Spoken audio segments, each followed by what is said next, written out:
inaugural premiere, number one, possibly last ever. If it goes really badly, it could be the only time we do this. Let's be honest, right? We have no idea what we're doing, but we will figure it out on the way, and you will do too. With us, our first ever, what are we calling this? Clear Truth Show? Clear Truth Weekly? Clear Truth Live? Yeah. I don't know. Clear Truth Live. Welcome to it, everybody. The most professional show we've ever run.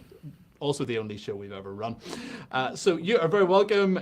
With me today are two of our board members at Clear Truth / contributors / CEO / whatever. Chase, you're not the CEO, so Stephen's CEO, but nonetheless, you're very much Chase part is of this. something. So, yeah, you're here, and we appreciate it. And you've been doing stuff behind the scenes as well, which is awesome. So, Stephen, how are you getting on today? I'm doing great. I love the time zones that we're spanning here, by the way. Yeah. From just so Northern Ireland to Colorado. Yeah. Just so people know my commitment. It's 4 a.m. here. That's our commitment. It's not. It's 7 Someone's p.m. very confused. I'm just letting my wife put the kids to bed. Yeah. And Chase, how are you doing? Good, man. Just in our new church building, so it's a dream come true here in Boulder. Beautiful day out here, and so yeah, great day. Fantastic. Yes, saw that. Look, photos looked great. All get on well. You had your first service on Sunday, is that right? First service yesterday. Today's Tuesday. First service 2 days ago. Yeah, and then we have our grand opening this Sunday. So packed house. People are already rumbling about adding another service, that kind of thing. So it was a great time. That's fantastic. Yeah. Wonderful. I was going to ask Stephen, Chase. Okay, Chase, can you actually give us a little bit more insight on how big of a deal it is to be opening up a church building in Boulder? Because I'm not sure everybody understands that.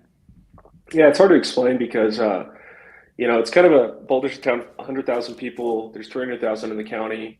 It's one of the more liberal places in America. It's also one of the most highly educated places in America. But in terms of a church planting in Boulder and reaching kind of self-sufficiency being here, there's been 100 church plants attempted in Boulder in the last 30 years, and only 3 are left. And we're one of those 3. Wow. And then in terms of the church plant actually moving from mobile, which is what most church plants do, to kind of having its own facility, that hasn't happened. There's been one that occurred in the 90s, I believe, but that was given to them. So they didn't, that was an old Southern Baptist church that was given to this congregation. We had to buy this building from the Nazarenes. And so to our recollection, this has not happened. A church plant buying an existing church building and renovating it and using it for Sunday worship. I say 50 years because I just don't know. I don't know when this has happened. And we could talk about New York City, Manhattan, and how difficult that is. And this is true. It is true that it's difficult there. But I think it's happened more often there than here. And so it's a very rare, very unique opportunity. And God is doing something incredibly special here with his providence and kindness to our church.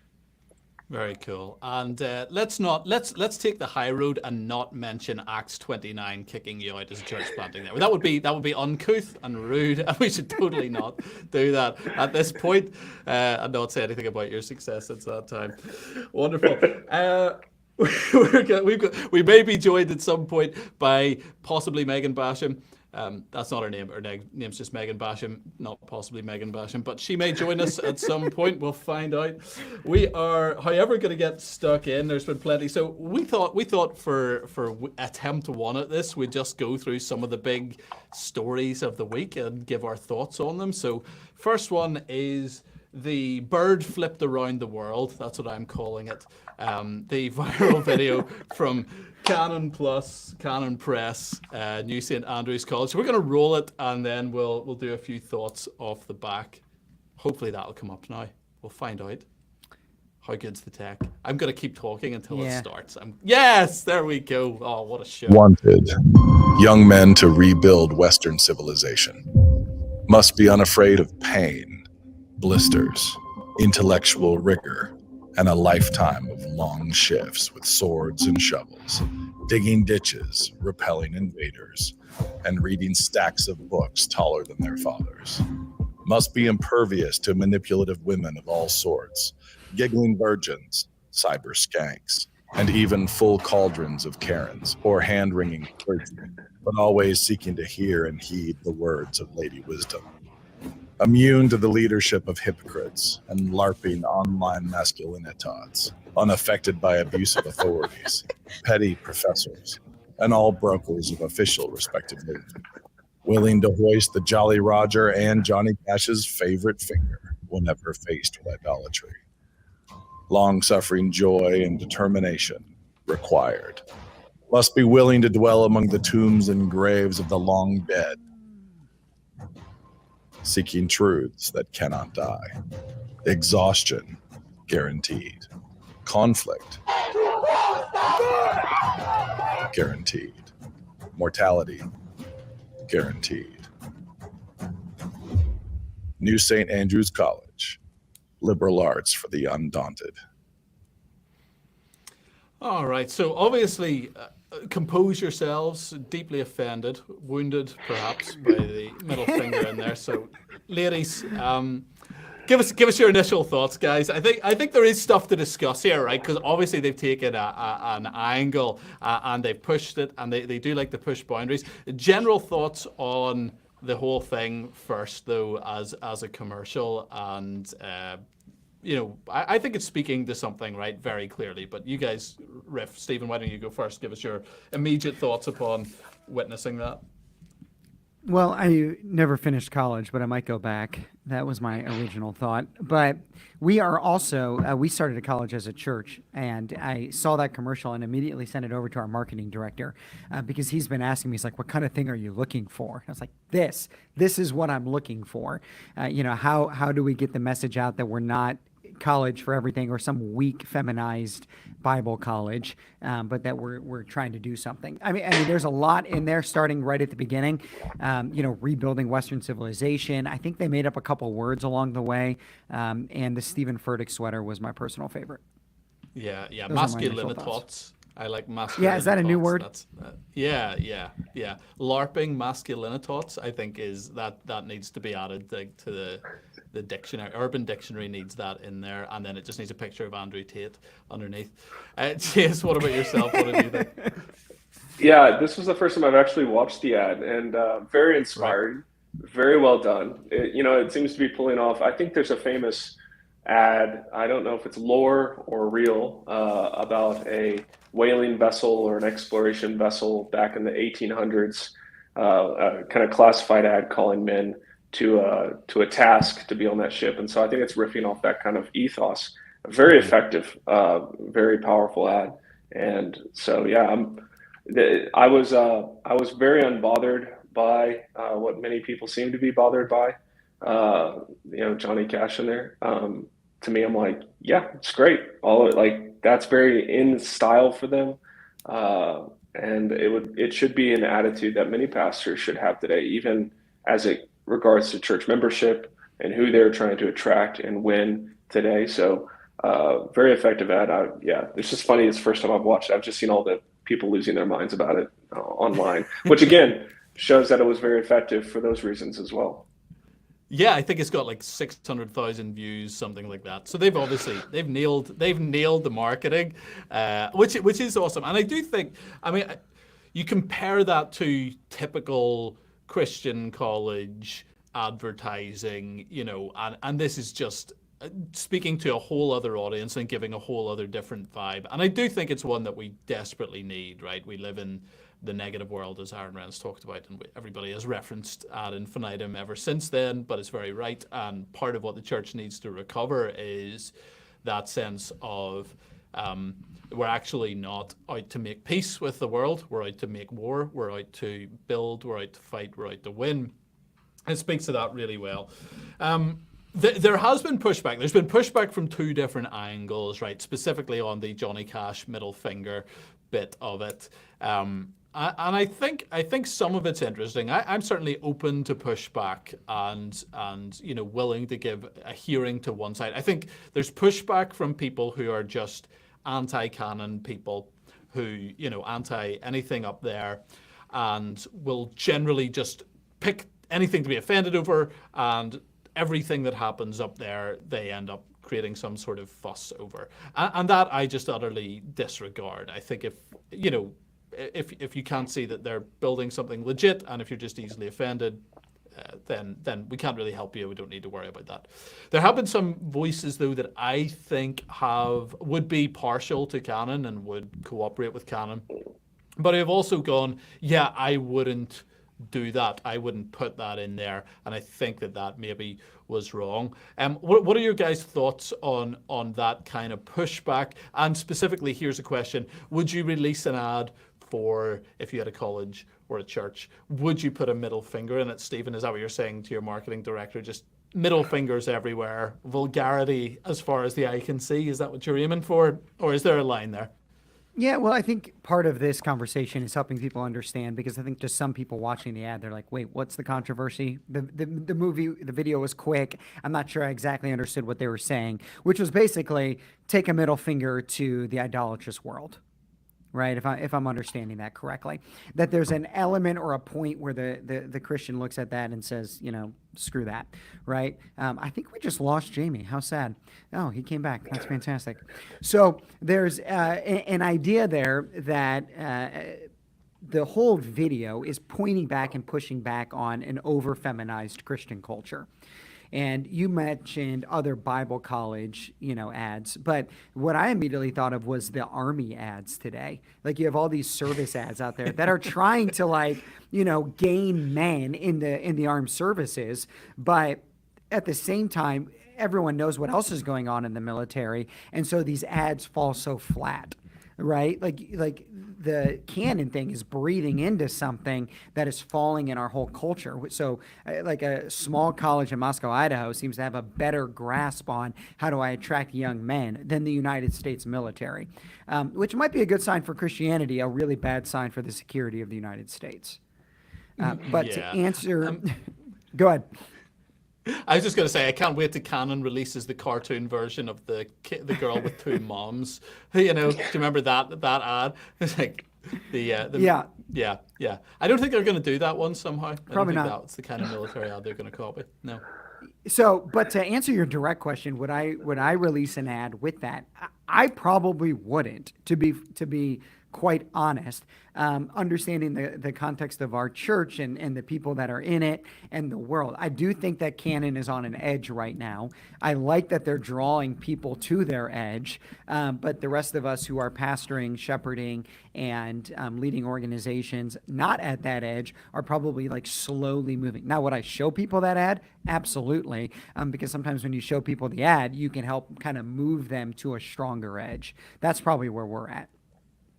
Yeah. I would kind of echo some of that. I think in a fantasy world where my dreams come true and we have a college and that kind of thing, I would probably not. If I were to put the Johnny Cash picture in there, I'd probably blur it out. They didn't have a problem blurring out other things on the ad, so I would probably just blur it out. But at the same time, these are prudential decisions made by Christians every day, not just in pulpits of leadership, but in the pews as well. And so I try to orient Christians and discipleship towards a maturity in which they know how to fight back well and stand strong well.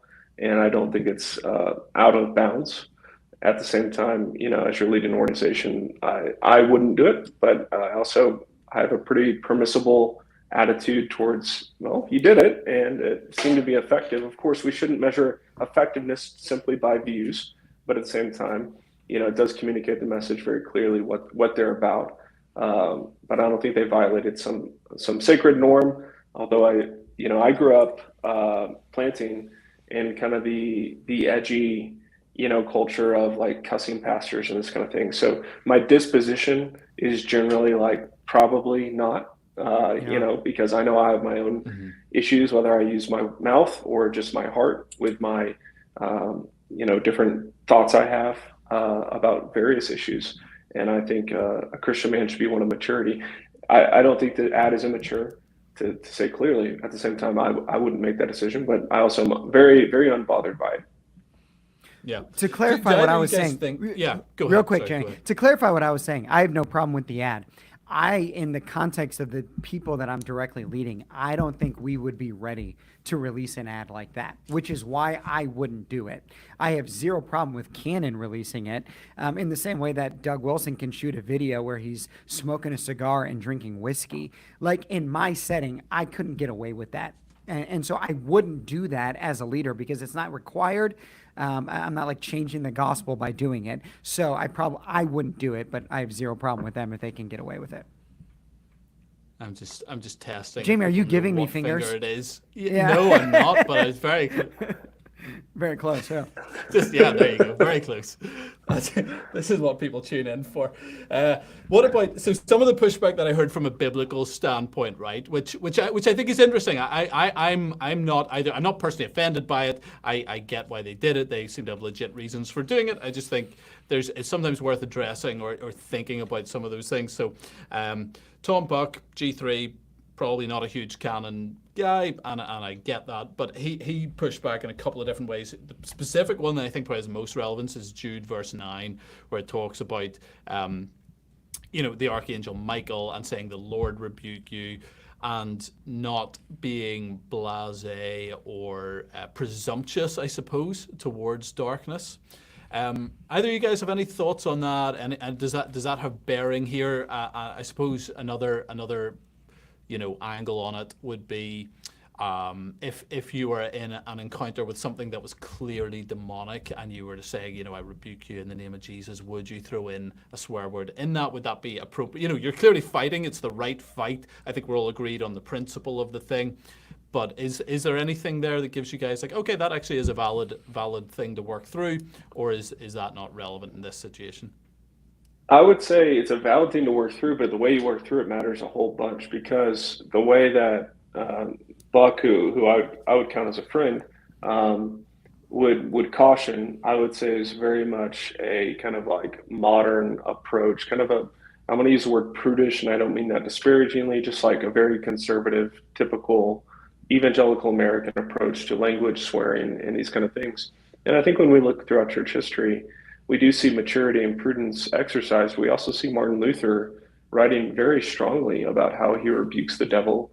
And, there's like a Luther quote generator out there, but even in his prayer life, the way he talked about the devil and rebuking him, he definitely would use words that would make someone like Tom Buck uncomfortable. And so I think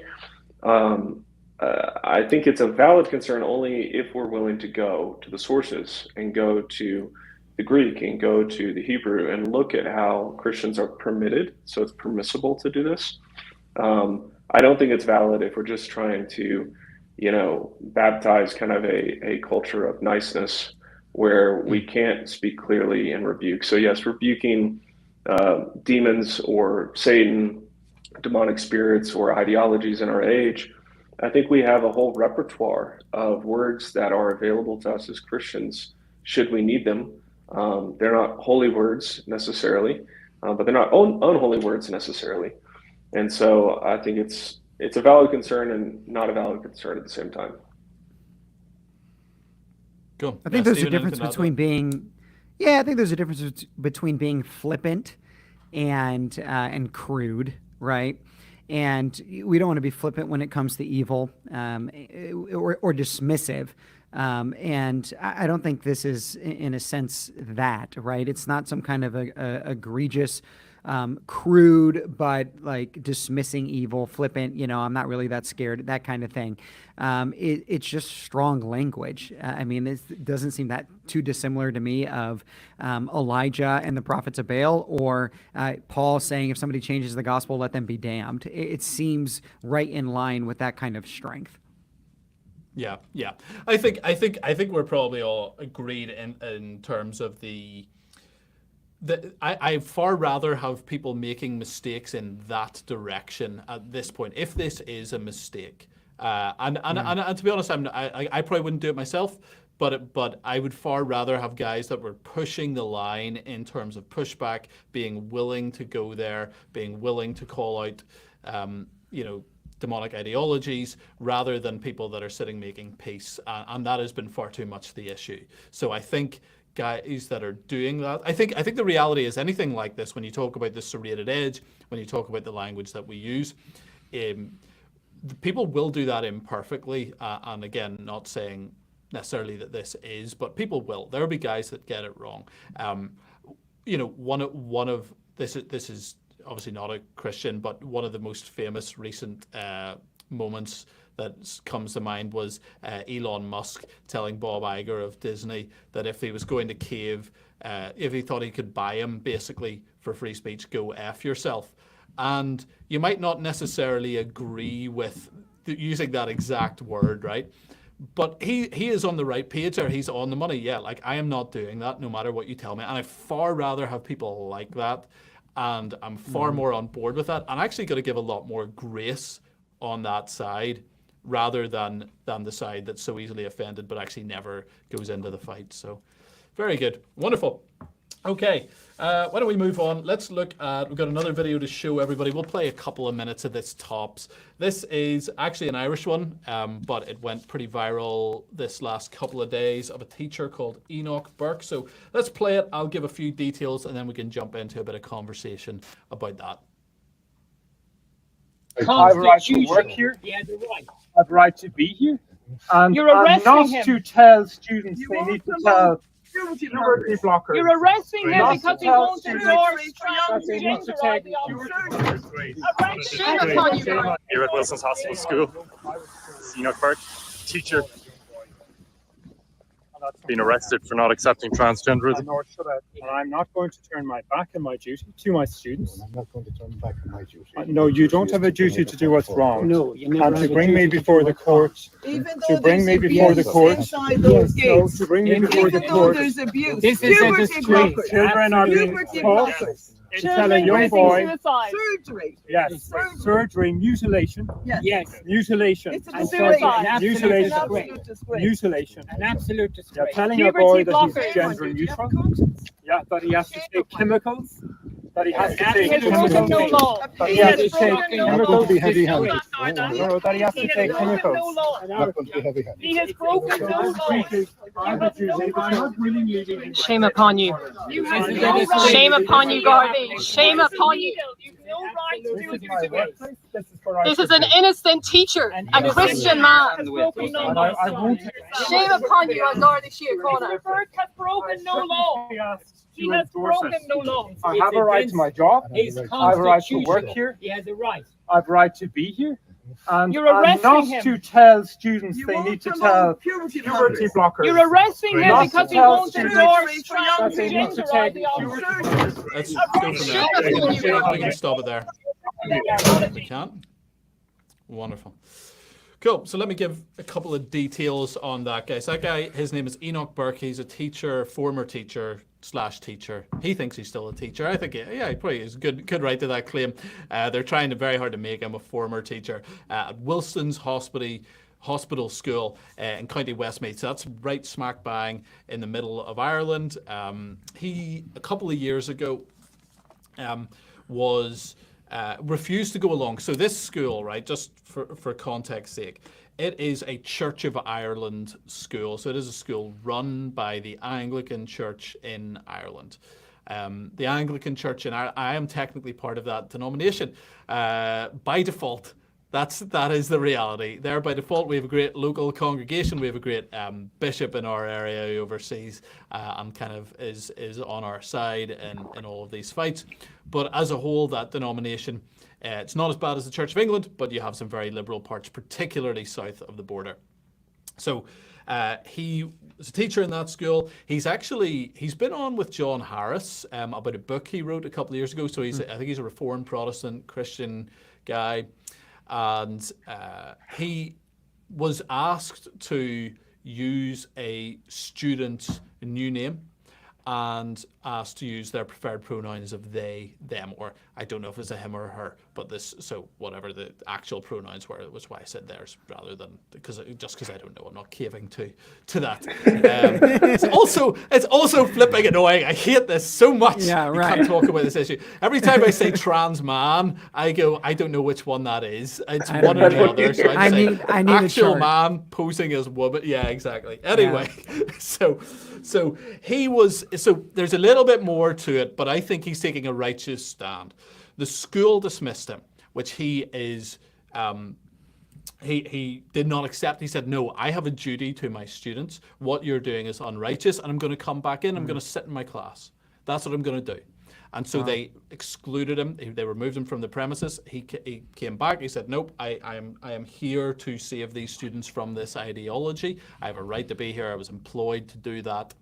And so he has spent 400 days in jail total over the last couple of years over this. And that's him getting carted off to jail once again for what? Well, really because he wouldn't accept trans ideology and he wouldn't refer to... Hold on, Jamie, back up there. So he's already been in jail for this.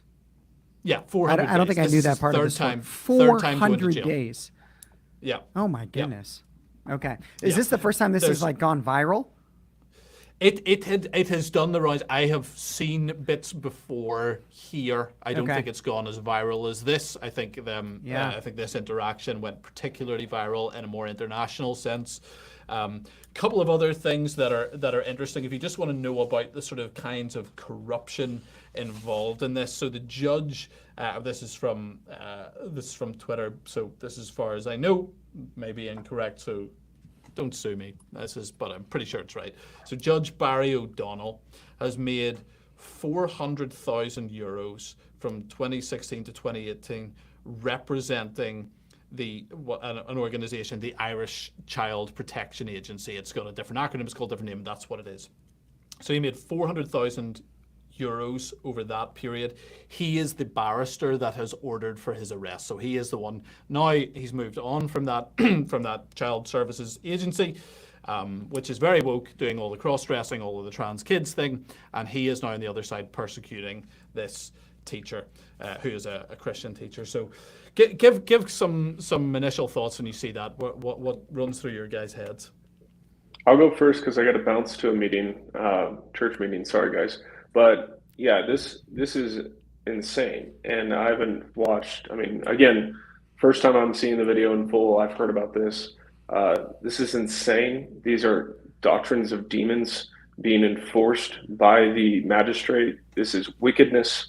And my heart goes out to this man. God bless him for standing up to the truth. And I would hope that perhaps he's able to write something like, The Pilgrim's Progress while he's in jail. That would bless generations to come, because it's absolutely insane. And I think Michael Foster tweeted out, if we don't fight this here, that this is what's coming. If Kamala gets elected, if the liberals have their way, this is what will happen here. And it's abhorrent, absolutely abhorrent that it's happening in a Church of Ireland school. What an abysmal state of affairs. I mean, this is complete trash. And yes, to go back to the first video, if you wanted to use language like "damn this ideology," this would be completely fair game in that context. So just to put a bow on it and tie the two together, that's what I would say to these kind of situations. And in America, we face similar challenges with Christian teachers in public schools who are forced to do the same thing. And so it must be resisted. The church must stand strong, and we must help Christians think both prudentially about how they can still remain gainfully employed, but also fight tooth and nail for the freedoms that our Christian forefathers fought to preserve for us. So those are kind of my parting thoughts. Thank you guys for having me on. Thanks for Thank hopping on, you, Chase. Chase. We'll have you back very soon. Appreciate it. Enjoy your church meeting. I'm sure it will be right.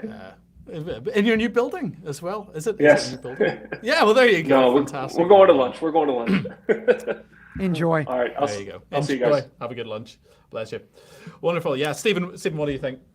It's infuriating. I mean, you can't watch that and not see, see us as Americans in that situation pending. And I mean, I don't know anything else about this man to assume that he's potentially married, that he has children of his own, that this man's going to be carted off right to jail simply for teaching the truth. One of the verses that got Clear Truth Media started was Isaiah 59:14-15. Justice is turned back, righteousness stands far away, for truth has stumbled in the public squares, and uprightness cannot enter. Truth is lacking, and he who departs from evil makes himself a prey. Another translation says, he who departs from the narrative makes himself a target. And that's Isaiah 59:14-15 just being played out. And as a pastor here, I mean, I still have people in our own church that are like, oh, you're too political, you're too clear, you're too this, you're talking about things, you're conflating the kingdom of God and the kingdom of America, all of those types of things. But most of that is spoken without understanding the reality of the West. and the world that we're living in. And it's videos like this that hopefully awakens people to what is actually happening. Yeah, it's very interesting. What I think one real point of note for international audiences is the speed with which this ideology has taken hold. So Ireland was, up until about the year 2000, by this I mean the Republic of Ireland, so not the north where I live, different countries, people don't always know, doesn't really matter too much. It was a devoutly Catholic country, very, like, talking 80 to 90% weekly church attendance at a Catholic church, mass, but nonetheless, that was the state of it. Divorce was not legalized. Let's see, I have it here somewhere. Divorce was not legalized in Ireland until 1997. You couldn't get divorced. Homosexuality was illegal until 1993 in Ireland. And by now- illegal, you mean like, it was punishable. It was punishable. It was not. I'm not just Yeah. talking same-sex marriage. I mean, Yeah, homosexual yes. activity was Yeah. illegal here in Ireland until that time. And 19, people have I was different thoughts on alive that. in 1993. I don't know if you were. Right. I was. Yeah, I was. Yeah, I was born. And growing up, Ireland was a Catholic country and well known for being that.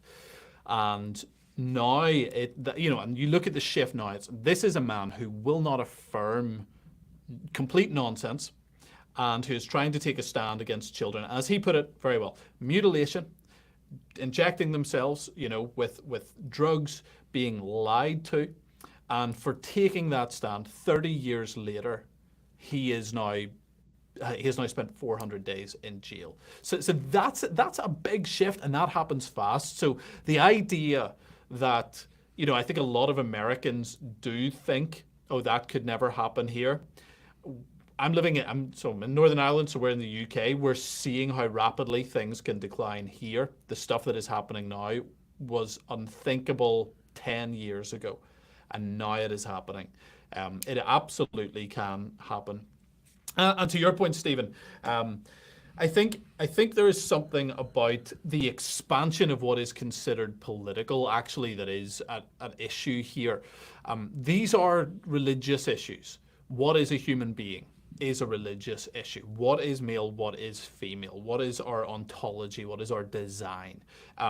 What is godly and right sexuality and understanding of yourself in that way? And what has happened, Carl Trueman, I heard, made this point a few years ago. He talked about how Marx was actually right. And he was making a subtle point. He wasn't saying what it sounds like, but he was saying that we live. I think it was called "We Live in Marx's World" now. It was in Marxism, everything becomes politicized because the state is all encompassing. And that's what we've seen. The state has grown and grown and grown. And so these are now issues in which the state is involved that previously the state was not involved in. The state didn't need to be involved in them because there was a religious identity, but they are fundamentally religious issues. And so a lot of pastors will duck out of these issues and say, we don't do politics. And I'm going, no, this is religious. Politics is actually the one doing the encroaching here, not religion. This is a religious issue. You have to speak to this. Well, and it seems like to some extent, the state was speaking to it prior. They were just speaking to it positively.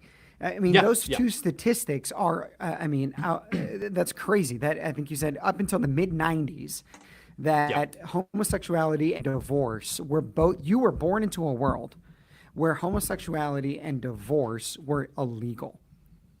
That's crazy in today's world to think about how flippant and those things are and how quickly those things are moving. So the state was speaking into it. They were just speaking into it in a positive manner, and how quickly things can change. I think the speed on that is a great point. That here in the States, we think that's not going to happen. That's so far away. No, it's not. No, it's not. I mean, just statistically, if we watch what's happening in Europe, it's not that far away. In fact, you could say it's one election away. I think so. I think this is an essential election, actually, from an American perspective and for the Western world, therefore, because it really is the last place that this is avoidable. And we're seeing what happens when you go the other direction. One thing that really sort of jumps out to me within all of this, I've been looking around. I've been waiting to see if the major denominations in Ireland, how it works here. I know, so I said at the start, we're part of the UK, but a lot of our church denominations are all Ireland. So they are north and south together. They cooperate, just because there's natural crossover there. So you have things like the Church of Ireland, as I said, which we are part of. It's an all-Ireland body.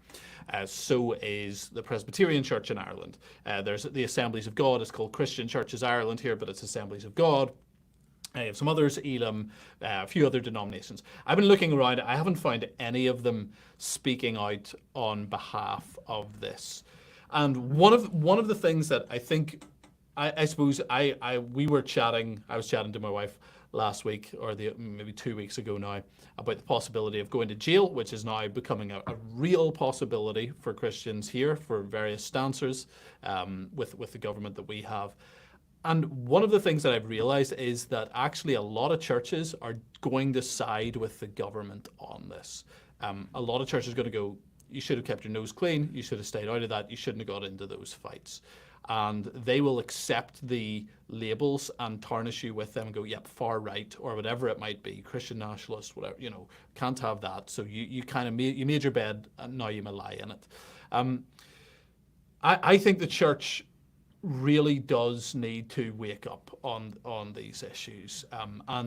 And I think that not speaking out on behalf of your brothers, suppose this is me appealing to the church in Ireland as part of this, because I'm here. You're sinning by being silent on this as a church leader and as denominations.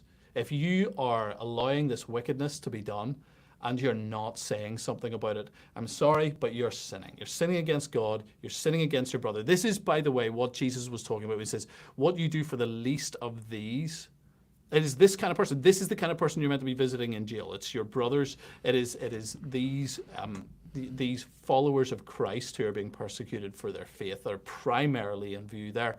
So this is why it is so important for the wider church to start waking up on these issues. Partly why what we're doing at Clear Truth is so important, I think, is just that if the church doesn't realize that you have to speak to this stuff, it will be silent when people are persecuted. Yeah. Any thoughts? Yeah, I have a couple. One, I think we have to ask ourselves, why aren't people saying anything? And they're doing so because of a couple lies that we have pointed out at Clear Truth, and were part of the motivation on why we started in the first place. One of them you wrote about in an article, and that was on, why it's time to move past the Gospel Coalition. And it's this lie that, well, this isn't a gospel issue. And so it's not core fundamental to our heaven and hell. And so it's not something that we should talk about. To that, I always say, yes, but what is a gospel issue? Being able to proclaim the gospel. That is a gospel issue. And right now, if you look and you say nations that are free or nations that are not, where do you have a higher likelihood of being a Christ follower? Well, you have a higher likelihood of being a Christ follower in the United States than you do North Korea. Why? Because you can actually proclaim the gospel in the United States than you can in North Korea. And so that is a gospel issue, being able to proclaim or not proclaim the gospel. I think another thought that comes to mind is, I think of John the Baptist. He pretty famously spoke out against evil in the rulers of his day. It cost him his head, right? And it very may cost us our head, or at least our freedom. But we certainly see a precedent there that when we see government operating in an evil fashion, that we can call it out. And John the Baptist, Jesus thought pretty highly of him. Yeah. I did have someone tell me at one point. Sorry, I'm interjecting. No, go ahead. I had someone tell me that he ruined a fruitful ministry by getting involved in politics. That was their stance. I was like, I don't think that's the point. Okay, I've read that passage. Yeah, that's really funny. I don't think that when Jesus said he was the greatest of anyone up until now, that he was criticizing him. Yeah, if he just would have stayed out of politics. Oh, that's so funny. Yeah, that's a great, nice. Yeah. But that is the stance. That is the stance of a lot of churches. Yeah, it is. Stay out of it. Well, that's the other things, right? It's a gospel issue, or it's not a gospel issue, so stay out of it. The other one, well, you've idolized politics, And so by speaking into it, it's just showing your idolatry of politics, which I would say by not speaking into it, you're just showing your idolatry of man liking you and the approval of man.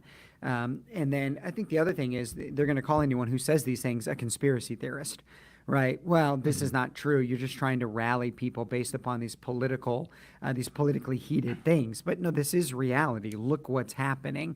Eric Metaxas, he makes this argument often in his book Letter to the American Church, which, for your defense, Jamie, is really a letter to the Western Church.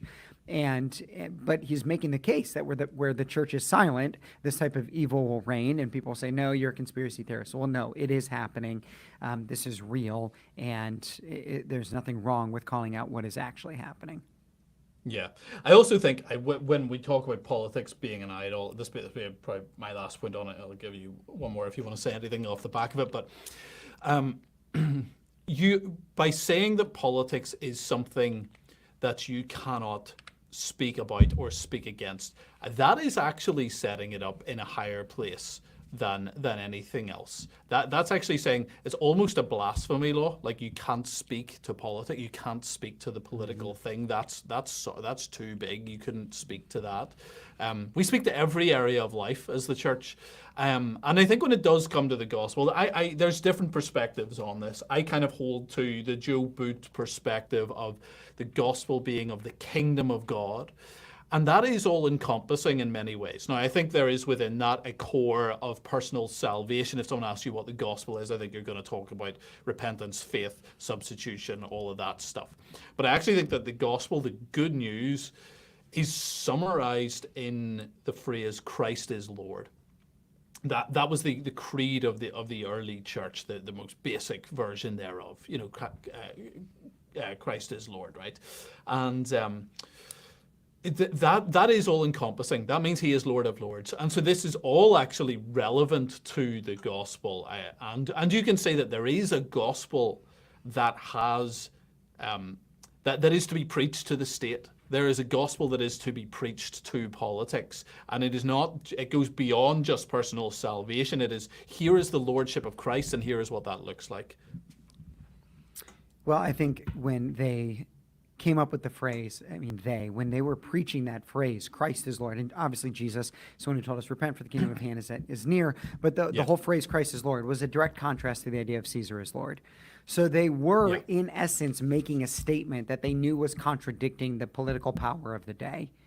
And they did that very, very bluntly, very blatantly, very publicly, and whatever the detriment was. And when they were told to shut up, they said, we're not going to shut up, we're going to keep saying it. Absolutely. We see that in Acts 4, 5, and 6. Yeah, for sure. We could speak to the Crusades, but we don't know that much about the Crusades. I think we both agree. We kind of have a rough idea. Leave that for smarter men. Yeah, we were going to ask Chase because he had Raymond Ibrahim on, who's written books on it, Defenders of the West, and I've started the not to be confused with Abraham Kendi. No, Abram X. Kent. Yeah, that's right. Yeah, thankfully not the same guy. Different guys. Yeah. Much more based, much less annoying. Yes. So we'll not touch on that. Why don't we look quickly at? You wrote a couple of articles for Clear Truth. It was kind of one big piece divided into two on the megachurch. Right. That's your background. Why don't you riff on that for a wee bit? Tell us a wee bit about your background within that and what you think. So the one that everybody, obviously the controversial one is always the one that people, click and share more. So your issues with it went more viral, but you also had some positives. Start with your background and a wee bit of the issues as you see it.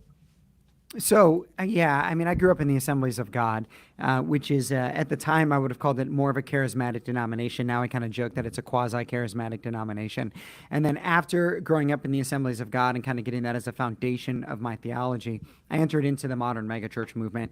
So this is back in the early 2000s when it was really on its ascension. And, we were right outside of the cusp of the center.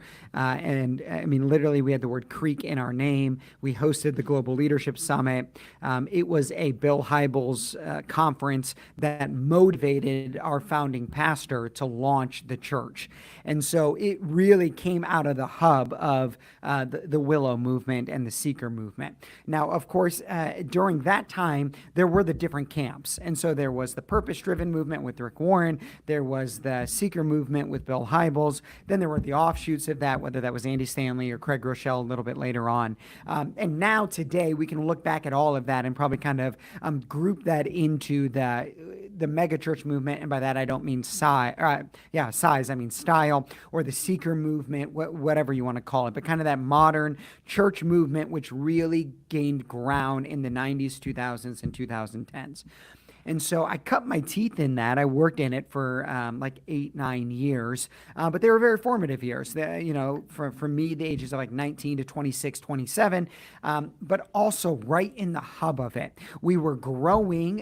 When I left, there was a church of 10,000, and I was a directional leader, which was like a kind of corporate speak for district manager. Then I was a campus pastor, and then I was also speaking during the weekend service. So it's like a 25-year-old. I'm preaching, to 8,000-9,000 person church, and learning from all of these guys. So my article was a reflection on what have we learned out of that movement, because we always need to be able to look back and go, okay, what was good, what was bad, what were and the term I used was a very direct term, the unintended consequences, because I do not think for many people in it that there was evil intent. I think they were indeed unintended consequences. And I am always very clear to say this: the lead pastor that I served under was a godly man. He was a conservative man. In today's term, he would be considered based. Parkinson's took him out of ministry in the mid-2010s. But I still talk to him on the phone, and I tell him often, if you were pastoring during this era, I actually think you would have thrived, because he believed in the Word of God.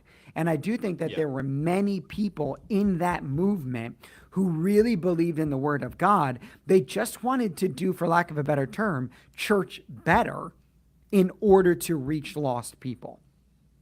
Yeah. So that's kind of the setup to how we got to this. Yeah. I mean, so I have a similar background. So my background is in megachurch, style movement. Church is quite in the same scale over here, but also worked for ARC, which is a big church building network and very, very mega church. And they're mega church totally adjacent. Agree, actually. Yeah. I mean, they with a little more charismatic.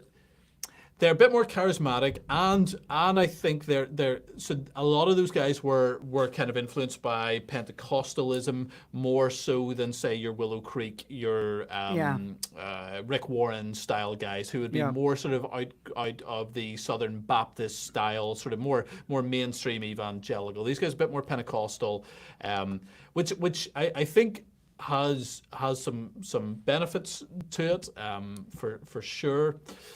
And it will have its downsides as well, right? But my experience with people in that movement is that, generally speaking, most of them are sincere, well-meaning, godly, particularly senior pastors. I know it's very easy to say megachurch pastors, and you point to the scandals, and scandals do exist and do happen. But the reality is that the big ones that get in the news happen because the churches are big. There's scandals that happen in lots of places, and they don't get in the news to the same extent because the pastor's unknown. And so, it's not like this is exclusive to megachurch or megachurch style movements.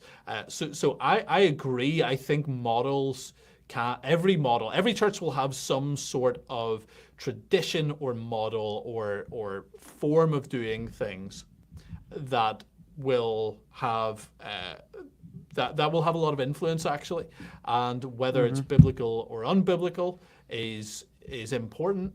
And I think that actually, I think framing it that way is actually very good. I think it's helpful to go, sometimes your model actually causes you issues here, and you have little mantras, little ideas that almost become, adjacent to scripture in in the level of authority that they have in how you run your church, and actually sometimes that runs into problems and issues. So I think that the point of the article, and the article, honestly, I took it from my book that isn't out yet, but hopefully will be someday this year. And the idea was this: it's an assessment of how did the megachurch movement affect all of American evangelicalism over the last 20 to 30 years, and what role has it played in not just getting American evangelicalism to here, but actually getting the entire country where we're at. And I think that's a worthy endeavor. And I think that if we pull these little strings out, like when you're trying to untangle a knot, you pull something and all of a sudden you go, ooh, wow, that just unlocked a lot of string. And we have to examine what are those things that we have to pull out. And so what the article was doing was just kind of pulling some of those string and asking or identifying what were these unintended consequences that have brought us here after 30 years. So, like, for instance, the first unintended consequence, actually, I want to get to the second one. The second unintended consequence was that doctrine became a secondary issue, which is funny because now we argue all about what doctrines should be tertiary or secondary issues. But in the megachurch movement, doctrine as a whole became a secondary issue under what was the primary issue? Salvation and church growth. And so church growth and salvation became the primary issue. Well, let me give you two phrases that were popular in that movement. Phrase number one was, the church is the hope of the world. Right? That was a Hybalism. Yep. Church is the hope of the world. Okay. Number two, anything short of sin to reach people. Yeah, so that's those... Yep, that was Groeschel. Those two phrases became the mantra, right, of the movement. And when those two phrases are the mantra of the movement, then you align everything around that. So let's look at the first one. The church is the hope of the world. Well, okay.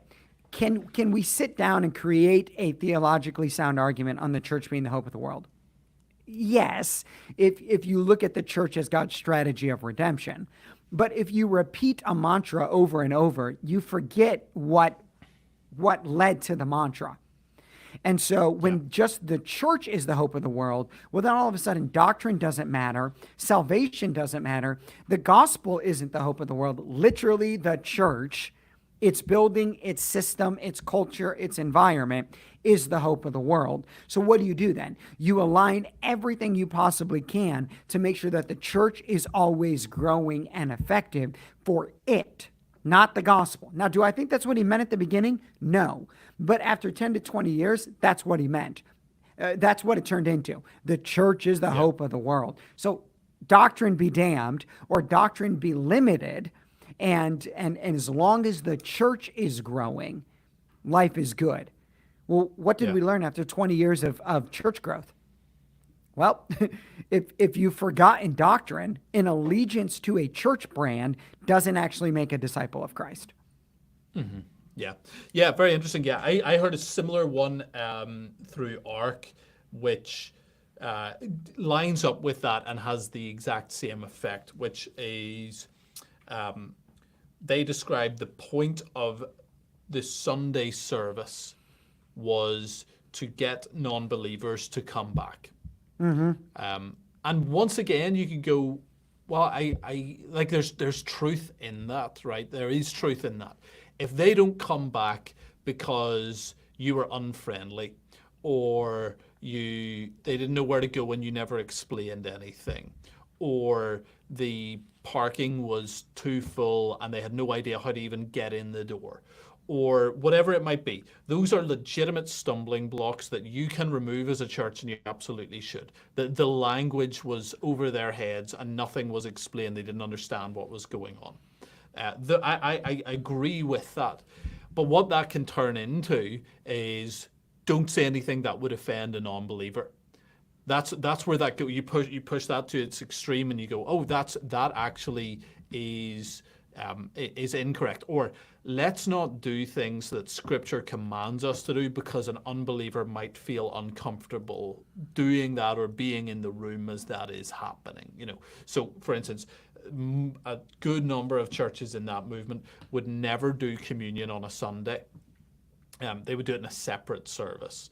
On a midweek or something like that, and I understand that, but I think that is something that's biblical to do as a corporate gathered body, and it makes sense to do that on a Sunday. And that feels like you're really pushing that to an extreme, and that can almost become the whole model.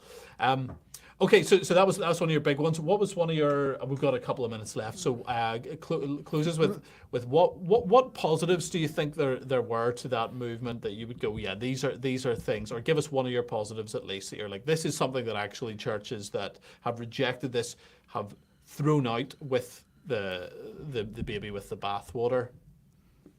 Yeah. So, anyone can go back and they can read the articles. They can read both of them. But I would say this too: joy and accessibility are two that are really important. And I make a strong case in the book for that we need to bring joy, accessibility, and leadership with us into the next era of the American church, because amongst a few other things from the seeker movement, but joy, that everyone at church wants to be there. That is something that I discovered in the megachurch movement that I never understood in my previous church experience. This was not just people showing up to church because it was obligatory, but because there was a true desire to attend church, to be at church, and to love it. And so I think that kind of passion, that love for church, that love for the gathering is really important. I think accessibility, and what I mean by that is our buddy Foster calls it blue collar confessionalism. And what I simply mean by that is the things that don't need to stop people, let's take those out. Bad graphics don't need to stop people from coming to church. Poor worship doesn't need to stop people from coming to church, right? Uncomfortable seating doesn't need to stop people from coming to church. Wearing a suit and tie, I know some of the hyper-reformed bros would argue, but that doesn't need to stop people from coming to church. And so there's appropriate ways of saying, okay, seeker aware just means that there's somebody in this church today, hopefully, that is not familiar with a typical church rundown. And so let's just be aware that there might be somebody new here. Paul tells us to do that in 1 Corinthians. So that's one. Leadership. I think the Hybels movement got launched by and large because of the idea of like, hey, the world looks at leadership as a valuable thing and excellence as a valuable thing. Why do we seem in our church cultures to downplay that? What would it look like to bring that with us into this new era of church, and to layer on with that all of the other things that we can learn from some of the other church movements throughout the years? Yeah, very good. So those would be a few. Yeah, I think totally agree with those. It goes to what I was saying actually in terms of getting them to come back, right? I think there's like that accessibility, that joy thing is totally legit. And we do need good leadership in the church. Wonderful. Look, I think we've hit an hour here, which means that we are. Yeah. I don't think people want to listen to us anymore, and that's fine. I get that. They're probably done. So they're done. Any closing thoughts? Anything you want to say? You want to let people know about our conference coming up? Is that? We can do that. Also, we can tell everybody. It's all live. And no, we can't can edit it out at this point. Yeah. Okay. Cool. Oh, that's true. Well, I don't even know how to point them to buy tickets, but we can tell them about it. But also, we should probably just spend a moment. Oh yeah, there is somewhere. Yeah, you can Google Clear Truth Media Eventbrite, and maybe that'll bring it up. So the conference is the Dangerous Friends Conference, which is going to include Jamie and I, Michael Foster, and Steve Dace. Right now, we've got requests out to 4 other people, so we won't say anyone's name until they actually commit. But it's in March of 2025. But more importantly, Jamie, I think people should know we're going to do this every Tuesday at 2:00 Eastern. Yes. So come back and join us next week. Yeah. And, well, if you think it's gone well enough. We haven't really introduced ourselves. Yeah, well, that's true. Yeah. Clear Truth Media. Join us on the website. Yeah, absolutely. Yeah, people can figure out who we are. I don't think people. Stephen, Jimmy, there you go. You're a pastor. I'm doing stuff for Clear Truth Media. Yeah, they're good. They're good. They're certainly not going to be expecting it at this point in the show, so they'll be fine. Right. we made it through We've the got way, this all the way far to the through. end. This far through. Maybe they think we're just the warm-up act. They're waiting for the good show to actually start. When's Megan coming? Yeah. That's all anyone's Yeah, really exactly. wondering. You guys said Yeah. Megan would possibly be coming. Are we going to say that We're- every we're- week? We're going to every We episode. could do, yeah. We could do the Matt Damon. We didn't have time for Megan this week. We can do was that Jimmy Kimmel Yeah. or whatever used to do that. We Yeah, did. right. Didn't have time. We had to cut Megan this week, but anyway, whenever she's done with her book tours and podcasts and all of that, we'll eventually have her on. That'll be never. Yeah, no, exactly. Anyway, wonderful. Thank you, everybody, for joining us. Appreciate it. Have a great week. Check out cleartruthmedia.com.